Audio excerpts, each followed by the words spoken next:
Good morning everyone. This is class 7th subject SST chapter number 19 भक्ति moment in India was going on. ठीक है, north के जो starting के main थे, जैसे कुछ एक थे कबीर जी थे जिनके बारे में हमने डिस्कस किया था। ठीक है, तो ये कुछ एक मेन थे जो हम डिस्कस कर चुके थे।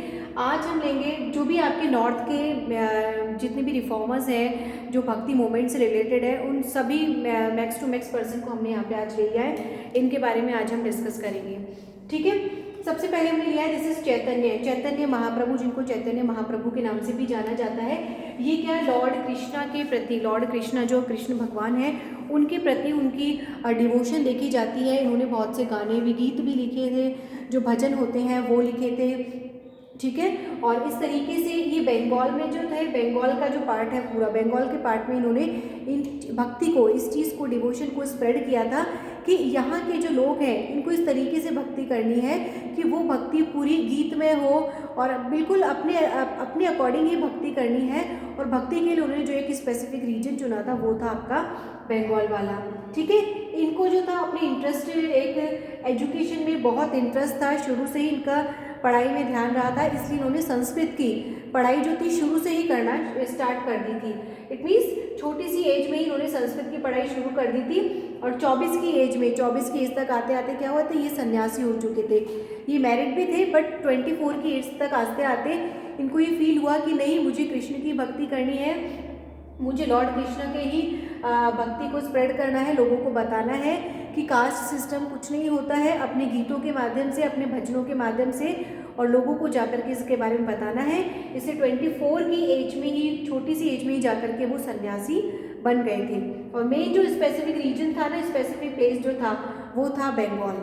ठीक है, इन्होंने बहुत जगह जगह पर ट्रैवल किया था, बहुत जगह जगह पर ये घूमे थे, एक शांति के लिए, सत्य की खोज के लिए। उसमें माना जाता है मेन बिहार है, बंगाल है, उड़ीसा है, ये सभी जगह, इस सभी जगह पर ये घूम घूम करके उन्होंने विजिट किया था। और इस तरीके से उन्होंने बाद में वो जाकर के सन्यासी बने थे और बाद में वो कृष्ण के ही बनाए हुए जो गीत थे उनको गाते थे और कृष्ण के ही आराध्य थे। ठीक है, नेक्स्ट आ जाते हैं तुलसीदास जी। गोस्वामी तुलसीदास जी, पूरा नाम है गोस्वामी तुलसीदास जी। ये राम जी के भक्त माने जाते हैं। ठीक है, हमने देखा होगा जो एक रामायण का जो एक पार्ट है पूरा वो वहीं से लिया गया, दैट इज तुलसीदास जी, और राम जी के भक्त माने जाते हैं। इन्होंने क्या ड्यूटीज़, कर्तव्य बताए हैं, जैसे एक स्टूडेंट का जो होता है अपने टीचर के लिए क्या कर्तव्य होता है, क्या ड्यूटीज़ बनती है। ठीक है, एक पेरेंट का या एक यूँ कहें कि चिल्ड्रंस के जो होते हैं, चिल्ड्रंस की क्या ड्यूटी बनती है अपने माता पिता के लिए, छोटे की बड़ों के लिए क्या ड्यूटीज़ बनती है। तो इन चीज़ों को इन्होंने बहुत अच्छी तरीके से डिस्क्राइब करा है। ये राम के भक्त थे और राम का जो है इन्होंने पूरा जानकी जी, इन सब के बारे में डिस्क्राइब किया है।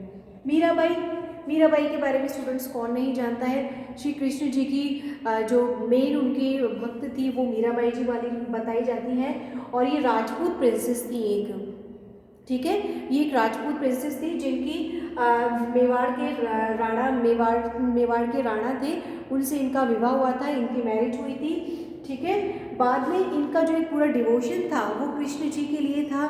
कृष्ण जी थी जो लॉर्ड कृष्णा को वो मानती थी, उनका जो एक मूर्ति होती है उनके मूर्ति की वो पूजा किया करती थी। और थोड़ी जो एक बर्थ प्लेस माना जाता है मथुरा वृंदावन, वहाँ पर वो बहुत बार विजिट कर चुकी थी, बहुत बार जाती थी लोगों के साथ में, जहाँ पर भजन गाए जाते थे कृष्णा से रिलेटेड, लॉर्ड कृष्णा से रिलेटेड जहाँ पर भजन गाए जाते थे और उनमें उन सभी में उनका पार्टिसिपेशन रहता था।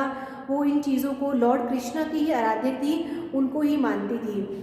ठीक है, चित्तौड़ में जो है वहाँ पर अभी एक रीसेंट टेम्पल भी बना हुआ है, इन्हीं के नाम से विख्यात है। द कैपिटल ऑफ मेवाड़, जो मेवाड़ की कैपिटल मानी जाती है चित्तौड़, वहाँ पर मीराबाई के एक टेम्पल भी बना हुआ है जो पूरा कृष्ण को, श्री लॉर्ड, जो हमारे लॉर्ड कृष्ण हैं उनको डिवोटेड है। नेक्स्ट आ जाता है दैट इज गुरु रामदास। इनका बर्थ हुआ था स्टूडेंट्स 1608 में। शिवाजी, उस टाइम पर शिवाजी थे, जो आपके छत्रपति शिवाजी हैं वो इनके माने जाते हैं। इट मीन्स रामदास, वो गुरु रामदास जो थे उन्होंने इनको, गुरु रामदास को अपना गुरु मान लिया था उनके अकॉर्डिंग ही वो अपने रूल्स रेगुलेशन बनाते थे, फॉलो करते थे। और सेकंड थिंग, उनके दिए गए निर्देशों के अनुसार ही वो कार्य करते थे। ठीक है, उन्होंने, इट मीन्स वो उनके फॉलोअर्स थे। कौन? छत्रपति शिवाजी जी। ठीक है, नेक्स्ट आ जाते हैं तुकाराम जी।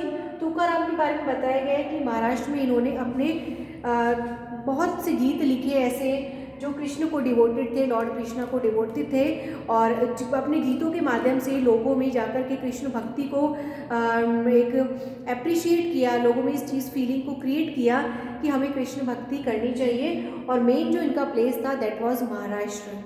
ठीक है, उन्होंने इस जगह पर बहुत इन चीज़ों को स्प्रेड किया, भजन लिखे, भजनों को बैठ कर के भजन लोगों के साथ में भजनों को गाया, और लॉर्ड कृष्णा की जो एक फीचर्स थे या लॉर्ड कृष्णा की जो एक वर्किंग थी उनको लोगों तक बताया।